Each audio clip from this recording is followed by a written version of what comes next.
Yo, what's going on, ladies and man-strudels? My name is Pwn. Hopefully you guys are having a great day. I am kind of relieved. I had a very tragic, not necessarily tragic, an almost tragic experience this week that I would have to definitely chalk up to the most scariest moment in my life. And you guys are always liking to hear about my random stories, funny or silly or not, but truth be told, whether or not you know this or not about me, but I've had quite a lot of near-death experiences. Like, no joke, I seriously I'm pushing a world record somewhere. I almost drowned, like, twice last week in the bathtub with no water in it. I'm just, like, death possibility prone. You know what I mean? It's just, like, something that always happens. I've almost accidentally drowned a few times. When I was younger, obviously not now. I know how to swim in puddles, but when I was younger, I had issues like that, a few car accidents. There's just a lot of narrow, near-death experiences, and it's just insane. So on top of that, I'm pretty well at managing myself when it comes down to something like, I'm the kind of guy that take charge. If something's going wrong, you know, like if there's like a bomb threat or something, I'm the kind of guy like, yo, stand behind me. I'm the kind of guy to just naturally deal with that kind of situation. I just step up. Instincts kick in, and that's okay. Nothing could have prepared me from before, you know, and it was an entirely different aspect. I felt helpless, and I've not felt that before. Like I said, I've almost drowned. I've been held at gunpoint, I think it's 3 or 4 times. I can't count right offhand, but there have been lots of near-death experiences for me. Every time I get in an argument with my wife, I consider that a near-death experience. You know what I'm saying? You guys know what I'm talking about, right? Yeah. She makes Smaug from The Hobbit look like Littlefoot. Just saying, guys. How do you win that? How do you? So, I got a phone call from my wife the other day. I was actually on TeamSpeak with the guys. I'm like, hey, you know, the commander is now online. I'm like, my wife is calling. And I'm sitting there laughing. And I just had to, like, cut out of there. And right as I did that, I answered the phone. I'm like, hey, babe, are you on your way home? She and my son Colton are in the car. They're on the way home. She always calls me when she's 5 minutes out because I get all set and ready for the winter. I go outside and I get them out of the car. I carry him inside. I make sure they're safe. We don't live in a safe neighborhood, so she really will not exit her car because it's just kind of place where we live. So I go outside and I retrieve them every day.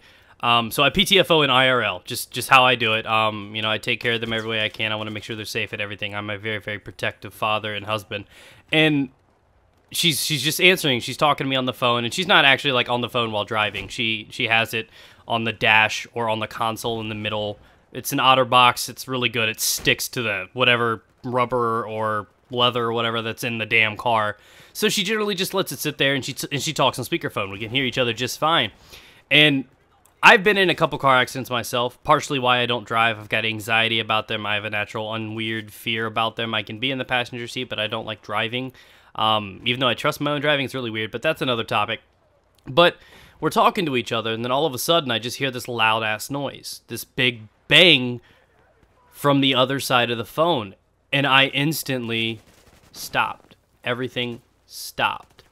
I was waiting to hear a noise. I was waiting to go. My whole world shook, and I didn't know what was going on. And my wife, I just hear her screaming. She's yelling. She's like, oh my God, I was just in a car accident. Oh my God, he just hit me. Oh, Dustin, call somebody. And she's just like panicking, not knowing what's going on. And I'm just standing in the hallway. And I'm like, the one time that my wife freaks out and doesn't know what to do, I'm not there to take care of her. I'm not there to take care of my son and protect them.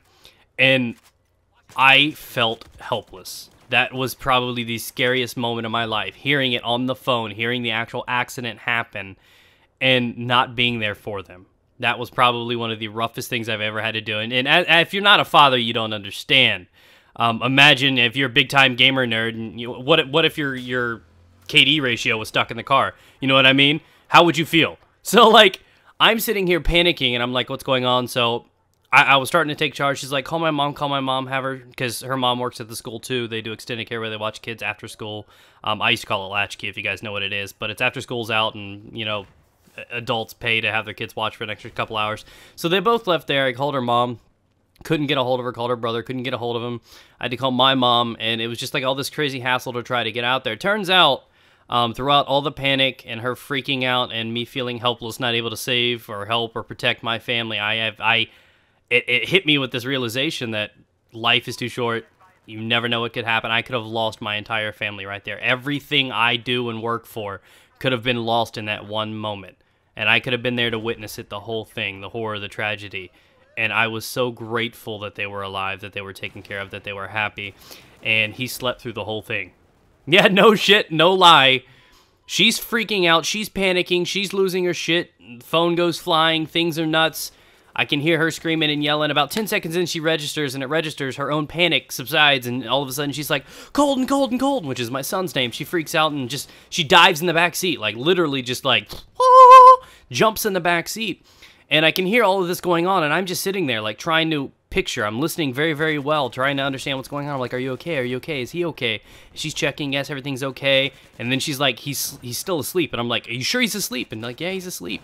So I'm like, and then I got pissed, because I'm like, I put him to sleep, and I so much as sneeze, and he's up for another half hour. He wakes the fuck up, but he goes through an entire car accident, which was audible as fuck. You know, I heard this, and it scared me. I thought I lost my family. And he sleeps through this? Like, come on now. Like, what is that? A little noise wakes him up, you know, right when we put him to sleep. When I want him to sleep, he's out, but car accident, no big deal, bro. It's okay. So I just thought that was really, really funny. That was just kind of like icing on the cake to help cool me down. But everything was okay. The other car got a good knocking, and it was, and then there was another moment that just made me think about something. This was my wife's very first accident. That's why it kind of scared her before. She's hit a mailbox and a pedestrian once or twice. I'm just kidding about the mailbox. But, and the pedestrians, I guess. But she freaked out. She panicked. It was her first time, and it turned out that it was just really, really loud. It was a smaller car. We have an SUV, and it kind of went underneath the bumper, so the front end of their car got banged up pretty decent. But we just basically got scrapped. Just a little bit of scratches on the back, no dents, no problem. There's a little bit of a noise in the back now. Something feels like it's rubbing against each other, or something like chafing, if you will. But honestly, that's okay. Traded a little bit of paint. Whatever, the lady was really nice about it. Amanda gets out and looks at her car, and her car's beat to fuck. And then she realizes there's no way our car did that. So she just rear-ended somebody else the other day. So it's just like we find out that there's just so many incompetent people out there, and that your life can be in somebody else's hand when they're not responsible. And it just bothered the shit out of me that I wasn't there in the moment. I mean, if I'm to lose my family, I want to be there gone with them. You know what I mean? I never want to have to live without my family. And it scared me, and it made me feel like I couldn't do anything about it. I felt so helpless. So I wanted to share that with you guys. I wanted you guys to know that it is the seasons. Things are getting a little crazy with the weather. I want you guys to appreciate your family. Go hug your mom right now. Try to be a little bit more aware of what you're driving. You never know who's on the other end or what could happen, so you need to pay attention to what you're doing. So thank you guys for watching. Hopefully you enjoyed this story time. I'm gonna go have some fun, and actually it's 4:06 in the morning, so I'm gonna hit the sack, and then after that I'm gonna go to bed. So have a good day, guys. Stay moist. I will.